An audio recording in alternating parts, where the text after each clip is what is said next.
네, 반갑습니다. 오늘 또 이렇게 수요전 예배에 나오신 여러분들을 주님의 이름으로 환영합니다. 우리는 지난번에 십계명 마지막 계명인 십계명을 이렇게 마지막 계명을 살펴보았습니다.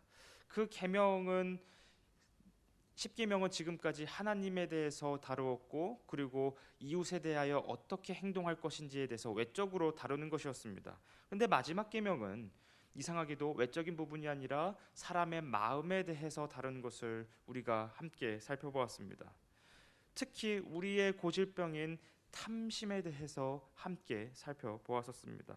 우리 인간은 무엇인가를 갈망하는 존재입니다. 그리고 그 갈망의 원래 방향은 하나님께로 향해 있었죠. 하나님을 즐거워하고 하나님을 기뻐하는 것을 갈망하던 존재들이었습니다.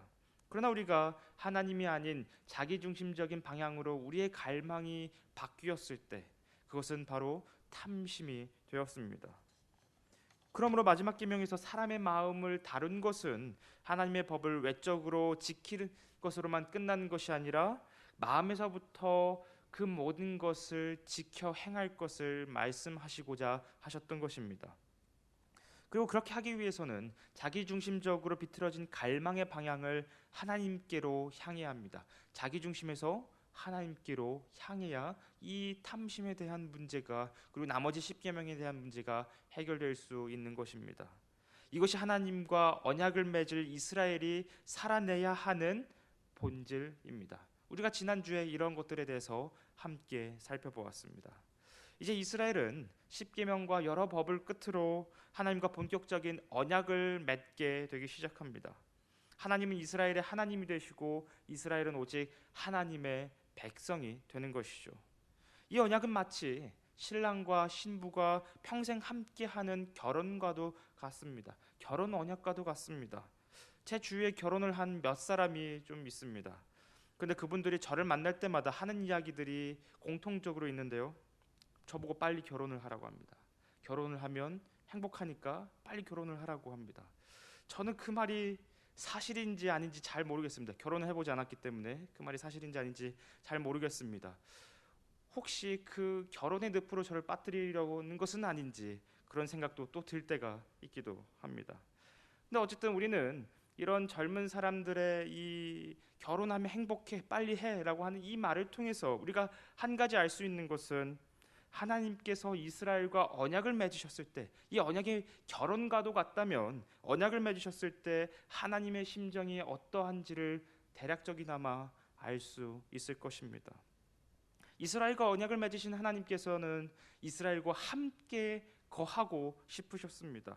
그리고 오늘 본문이 바로 하나님의 그 염원이 이루어지는 그런 본문입니다.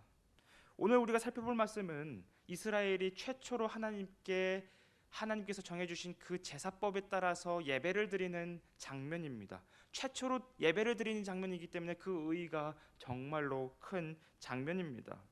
근데 이 예배가 가지고 있는 더 깊은 의미를 우리가 이해하기 위해서는 이 예배가 드리기까지의 모든 상황들을 대략적으로 좀 알고 있어야 이 본문이 좀 더 풍성하게 보일 것입니다. 이스라엘과 언약을 맺으신 하나님께서는 이제 이스라엘이 머물고 있는 시내 산 위에 임재하기 시작하십니다. 성경에서 하나님의 임재는 보통 어떤 대상과 관계를 맺기 위해서 임재하시는 경우가 많습니다. 이런 임재의 대표적인 모습은 에덴 동산에서의 하나님의 임재일 것입니다. 에덴 동산은 하나님의 임재가 가득한 곳이었고 사람은 그곳에서 하나님과 자유로운 관계를 누리고 있었습니다. 너무나도 자유롭게 하나님을 만날 수 있었습니다. 그러나 아담과 하와가 선악과를 따먹었을 때 어떤 일이 일어나게 됩니까? 죄가 틈을 타들어왔고 그 죄는 하나님과 사람 사이의 관계를 완전히 망쳐놓고 말았습니다. 그리고 죄의 문제가 해결되지 않는다면 그 어느 누구도 영광스러운 하나님의 임재 앞에 감히 다가설 수 없습니다. 왜냐하면 그분의 거룩함이 죄악을 심판하고 소멸하시기 때문입니다. 이 문제는 하나님과 언약을 맺은 이스라엘도 해당되는 사항이었습니다. 하나님께서 이스라엘과 언약은 맺었지만 하나님께서 신의 산이 아닌 이스라엘 한가운데 임재하신다면 어떤 일들이 발생하겠습니까? 그들은 그들의 죄악 때문에 다 멸망하고 말 것입니다. 이것이 하나님과 이스라엘이 가지고 있는 딜레마였습니다. 그렇다면 하나님께서는 어떻게 해야 신부인 이스라엘 안에 거하실 수 있을까요? 그들을 파멸시키지 않고 하나님의 영광 때문에 그들이 파괴되지 않고 어떻게 해야 그들 안에 거하실 수 있는 것일까요? 그래서 하나님께서는 이 문제에 대한 해결책으로 언약식이 있은 후에 이스라엘에게 성막 제도를 주십니다. 그리고 이스라엘은 마침내 그 하나님께서 말씀하신 대로 성막을 완성합니다. 그러자 신의 산 위에 계시던 하나님의 임재가 이스라엘 한가운데로 내려오기 시작합니다. 그리고 그 성막 안에 임재하십니다. 그래서 출애굽기 40장 34절과 35절은 이 광경에 대해서 이렇게 표현을 합니다. 구름이 회막에 덮이고 여호와의 영광이 성막에 충만하매 모세가 회막에 들어갈 수 없었으니 이는 구름이 회막 위에 덮이고 여호와의 영광이 성막에 충만함이었으며. 성막이 완성되자 모세는 성막 안으로 들어가려고 했습니다. 그러나 모세는 그 안으로 들어가지 못하게 됩니다. 왜냐하면 그곳에 하나님의 영광이 너무나도 가득했기 때문에 모세조차도 그 안에 들어갈 수 없었던 것입니다. 하나님께서는 이스라엘과 함께 하시기 위하여 성막을 만드시고 그 안에 임재하셨습니다. 그리고 하나님과 가장 가까웠다고 하는 모세조차도 그 안에 들어가지 못한다면 도대체 누가 하나님의 임재 아래에 들어갈 수 있을까요? 도대체 누가 결혼한 신랑과 함께 할 수 있는 것일까요?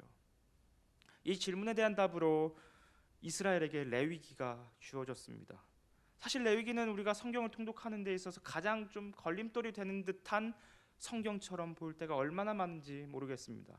지금 저희 청년부가 리딩 지저스라는 프로그램을 통해서 성경 통독을 하고 있습니다.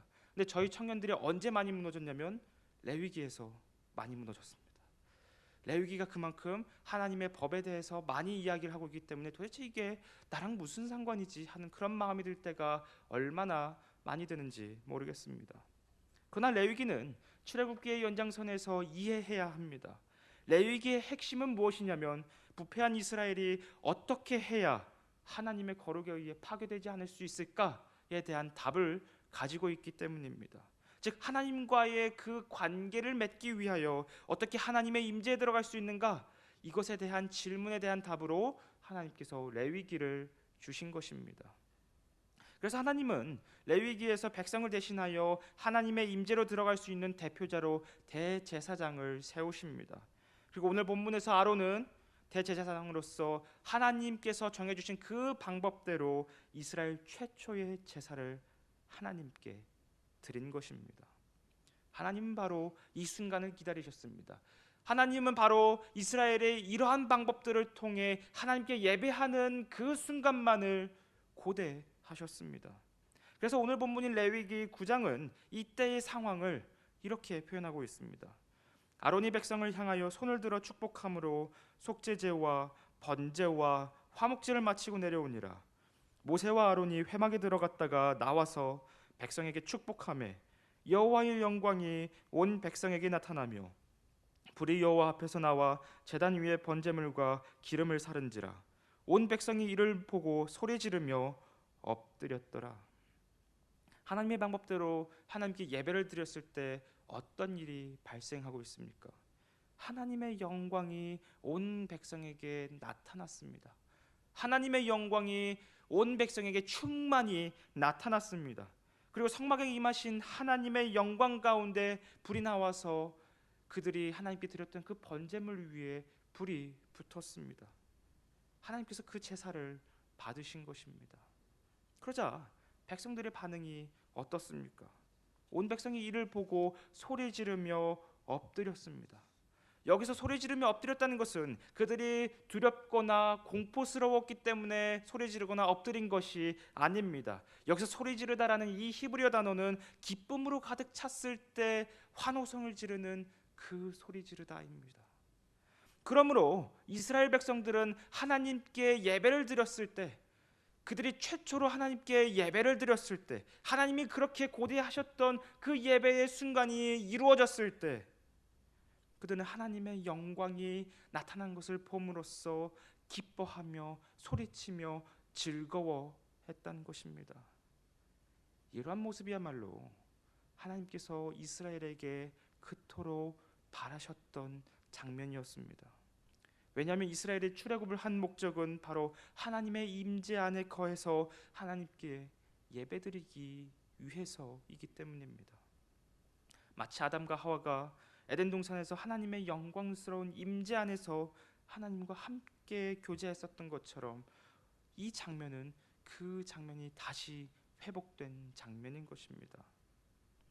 그런데 사랑하는 성도 여러분, 이스라엘이 하나님께 예배를 드리기 위해서 하나님께서는 이스라엘 가운데 얼마나 많은 일들을 행하셨는지 모르겠습니다. 하나님께서는 그들의 예배를 받으시기 위해서 정말로 많은 일들을 감당하셨습니다. 먼저 그들을 출애굽시키기 위해서 이집트에 10가지 재앙을 내리시면서 이집트의 신들과 전쟁을 치르셨습니다. 홍해를 가르셨으며 하나님의 백성의 정체성이 무엇인지 알려주는 십계명을 주셨고, 그리고 하나님께 나아갈 수 있는 여러 제사 제도를 주셨습니다. 이 모든 것들이 하나씩 하나씩 다 이루어졌기 때문에 이스라엘이 비로소 하나님께 예배를 드릴 수 있었던 것입니다. 이스라엘은 이런 하나님의 일하심에 대하여 자발적으로 반응하며 하나님께 예배를 드렸습니다. 그 결과 어떻게 되었습니까? 하나님께서 이스라엘의 예배를 기쁘시게 받으시고 이스라엘 동안 하나님의 영광으로 기뻐하고 즐거워하게 되었습니다. 우리가 드리는 예배 또한 이와 마찬가지일 것입니다. 우리가 드리는 하나님께 드리는 이 예배 또한 이스라엘이 처음으로 드렸던 예배와 별반 다른 것이 없는 예배입니다. 우리가 한 번의 예배를 드리기 위해서 하나님은 저와 여러분을 위하여 얼마나 많은 일들을 행하셨는지 모르겠습니다. 그러므로 우리 예배 또한 이스라엘의 첫 예배와 같이 하나님의 일하심과 그 영광으로 말미암아 감사와 찬양과 기쁨을 올려드리는 그런 예배가 되어야 할 것입니다.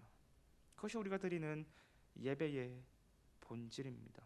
우리는 그저 시간이 남아 돌아서 예배를 드리는 것이 아닙니다. 하나님의 영광이 나타나고 내 삶 가운데 역사하신 하나님의 일하심이 너무나도 많기 때문에 우리는 그것에 대하여 자발적으로 반응하여 기쁨과 감사와 찬송을 올려드리는 것입니다.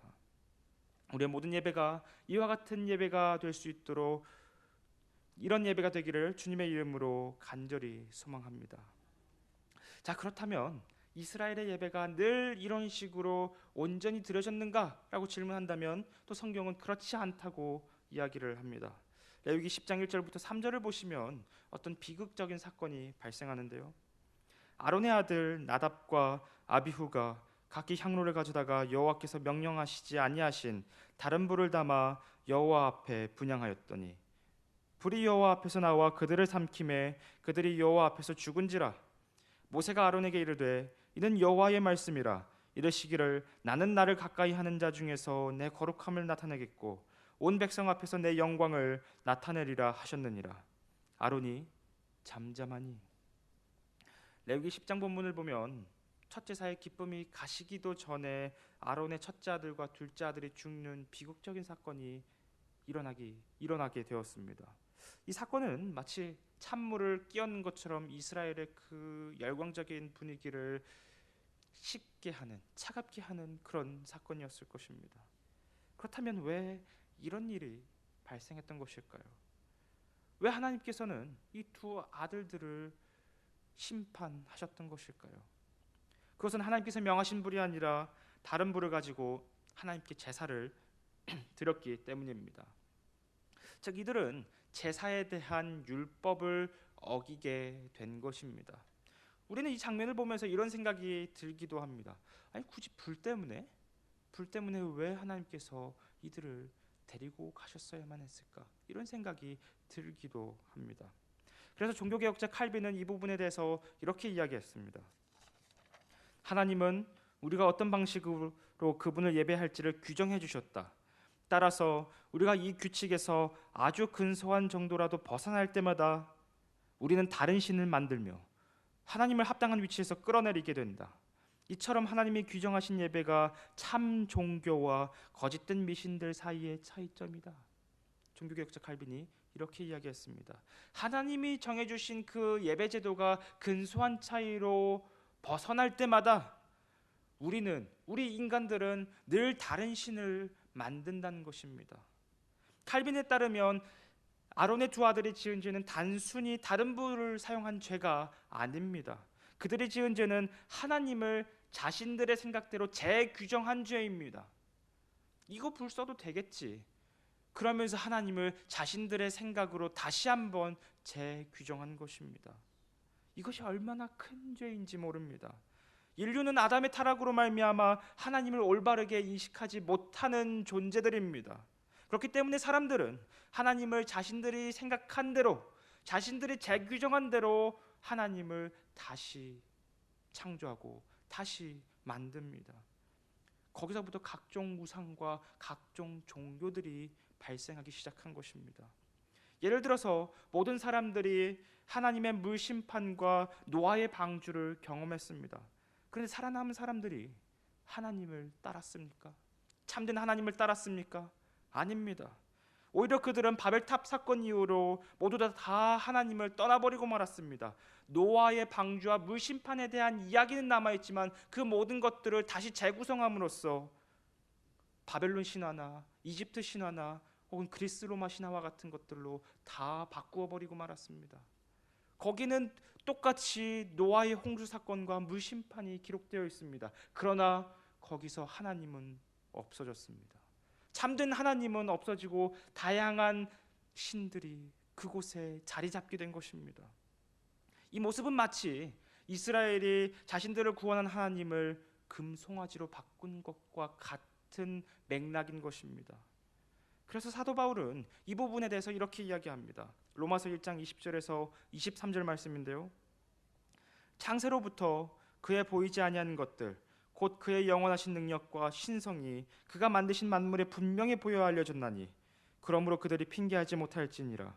하나님을 알되 하나님을 영화롭게도 아니하며 감사하지도 아니하고 오히려 그 생각이 허망하여지며 미련한 마음이 어두워졌나니 스스로 지혜 있다 하나 어리석게 되어 썩어지지 아니하는 하나님의 영광을 썩어질 사람과 새와 짐승과 기어다니는 동물 모양의 우상으로 바꾸었느니라. 그러므로 아론의 두 아들이 지은 죄는 단순히 불을 잘못 사용해서 지은 그런 죄들이 아닙니다. 하나님을 자신들의 생각대로 재규정한 죄. 이거 이렇게 해도 되겠지. 이거 다른 불 써도 되겠지. 하나님께서 정해주신 법에서 조금 벗어나도 상관없겠지 하는 이 모든 것들이 하나님을 재규정한 그런 죄인 것입니다. 결국 아론의 두 아들은 하나님의 거룩한 임재에서 나온 불에 의해 삼켜지게 되었습니다. 하나님께서 예배를 기뻐 받으실 때 나왔던 축복의 불이 이제는 심판의 불이 된 것입니다. 이처럼 이스라엘 중심에 임재하신 하나님의 영광은 하나님 백성들의 기쁨이 되기도 하지만 조그만 죄라도 있으면 아주 위협적인 것이 됩니다.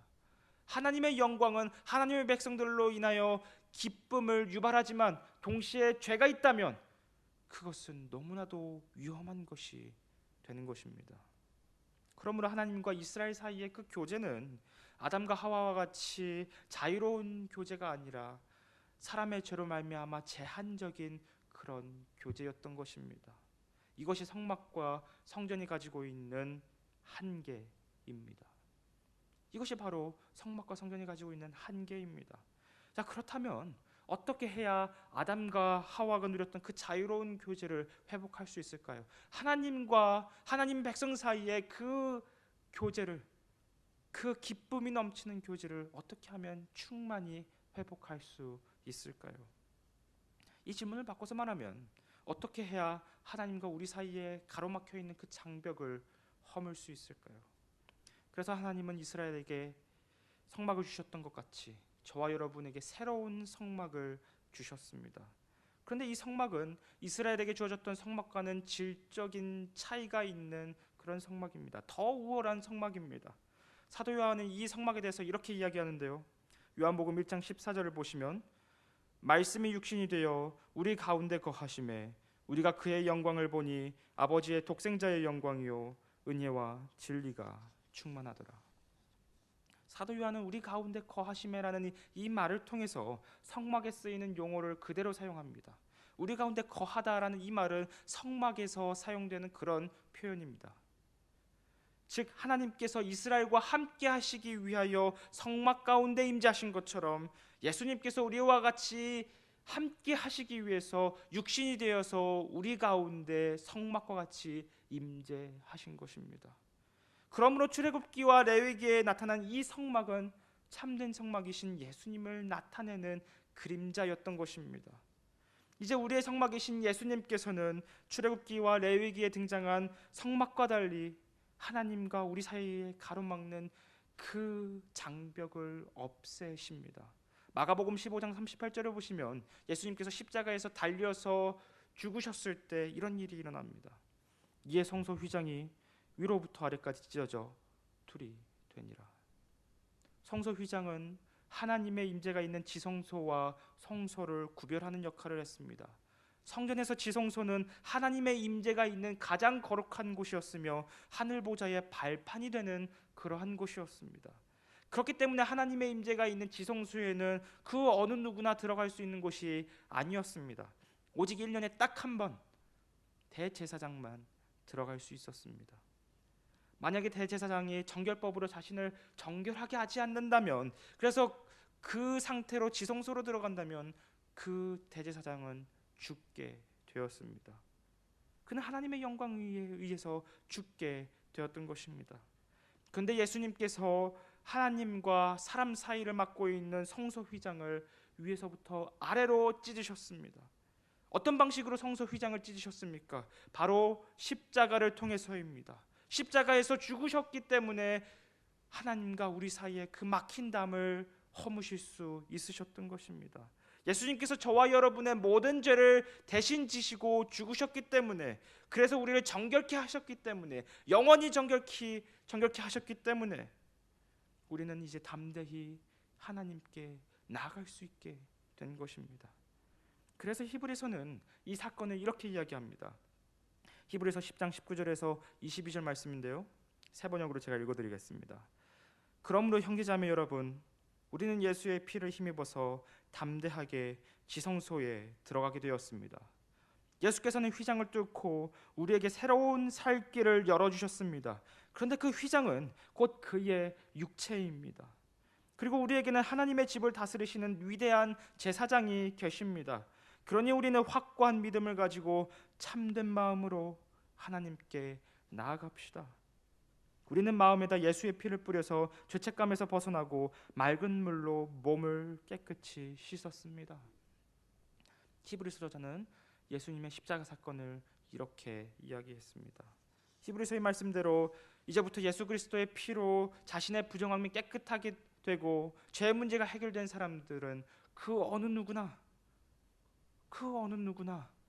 담대히 하나님의 임재 안으로 들어갈 수 있게 된 것입니다.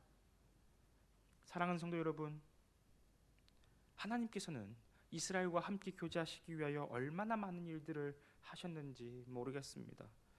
마찬가지로 저와 여러분과 교제하시기 위하여 하나님께서는 얼마나 많은 일들을 하셨는지 모르겠습니다. 바벨탑 사건 이후로 하나님을 떠난 저와 여러분을 위하여 아브라함을 부르시고 이스라엘을 부르시고 구속사를 진행시켜 나가셨습니다. 그리고 그 구속사의 절정에서 하나님의 아들이신 예수 그리스도를 이 땅에 보내주셨습니다. 예수 그리스도를 우리에게 선물로 주신 것입니다. 이 모든 것들이 이루어졌기 때문에 우리는 비로소 하나님께 예배를 드릴 수 있게 된 것입니다. 그래서 종교개혁자 루터는 하나님께 드리는 예배를 독일어로 Gottesdienst라고 이야기했습니다. 이것을 직역하면 하나님이 우리를 위하여 일하신 사건, 하나님이 우리를 위하여 일하신 사건을 루터는 예배라고 본 것입니다. 하나님의 일하심으로 이스라엘의 첫 예배에 하나님의 놀라운 영광이 나타났습니다. 똑같이 예수 그리스도의 십자가와 부활 사건을 통하여 나타난 하나님의 영광이 매 예배 시간 때마다 다시 한번 드러나고 다시 한번 선포되었습니다. 되어지는 것입니다. 이것이 우리가 드리는 예배의 본질입니다. 말씀을 맺고자 합니다. 하나님께서는 이스라엘과 교제를 맺으시기 위하여 성막 제도를 주시고 여러 제사 제도를 주셨습니다. 그러나 이스라엘에게 주어진 제사 제도는 하나님께 제한적으로 나아갈 수 있는 임시 방편이었을 뿐입니다.